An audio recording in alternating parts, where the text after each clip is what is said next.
আসসালামু আলাইকুম। Hello everyone, আজকে আমরা দেখাবো একটি Samsung top loading inverter washing machine drum cleaning, কীভাবে আমরা ড্রাম ক্লিনিং করে থাকি। তো এটা হচ্ছে ভিতরে যে পালসেটরটা খুলে আমরা বের করে নিয়েছি। আর এটা হচ্ছে ভিতরে যে ড্রামটা থাকে, ওই ড্রামের মাথায় যে নাট থাকে, এই নাটের অবস্থা খুবই খারাপ। ভিতরে অনেক আয়রন জমেছে, অনেক ময়লাও জমেছে। তো মূলত প্রবলেমটা হচ্ছে যে এটার কাপড় ধোয়ার সময় একটু ময়লা আসে এবং ড্রামটাও ঝাঁকুনি দেয়। তো আমরা এটা আজকে ড্রামটা আগে ক্লিন করব, যেহেতু ড্রাম ক্লিনিংয়ের জন্য আমাদেরকে বলেছে। তো এটা হচ্ছে এটার ভিতরে যে ড্রামটা বের করছি, ভিতরে অনেক ময়লা দেখতেই পাচ্ছেন।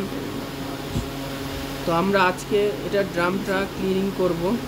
তো আমাদের সাথেই থাকবেন যে কিভাবে ড্রাম ক্লিনিং করি আমরা, এটা আপনাদেরকে দেখাবো। এটা হচ্ছে ভিতরে যে পার্ট, এটা হচ্ছে এই অবস্থা ময়লার। তো এটাতে অনেক ময়লা জমে আছে। আমরা আজকে আপনাদেরকে কিভাবে প্রতিটি পার্ট আমরা ক্লিনিং করি এবং ক্লিনিং করার পর কীরকম দেখা যায়, এগুলা আমরা আজকে আপনাদেরকে দেখাবো।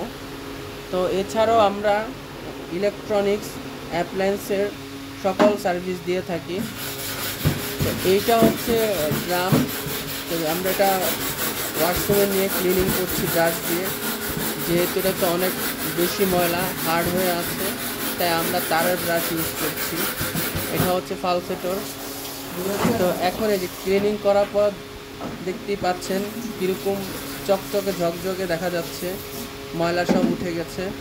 তো অনেক সময় দেখা যায় যে আয়রনের দাগ পড়ে যায় অনেকগুলো ড্রামের মধ্যে, যাদের বাসায় আয়রন থাকে। তো ওই আয়রনের দাগগুলো কিন্তু তোলা খুব কষ্টকর হয়ে যায়, অনেক সময় উঠেও না, কিন্তু ময়লা সব উঠে যায়। এটা হচ্ছে ভিতরের ড্রাম, এটাও আমরা ক্লিনিং করে দিয়েছি। তো এখন আমরা সবগুলা একটি একটি করে চেক করব। সবগুলা ইনস্টল করে দিয়েছি। এই ধরনের ড্রাম ক্লিনিং সার্ভিস নিতে চাইলে অবশ্যই আমাদের সাথে যোগাযোগ করবেন, আমরা সার্ভিস দিব আপনাদের।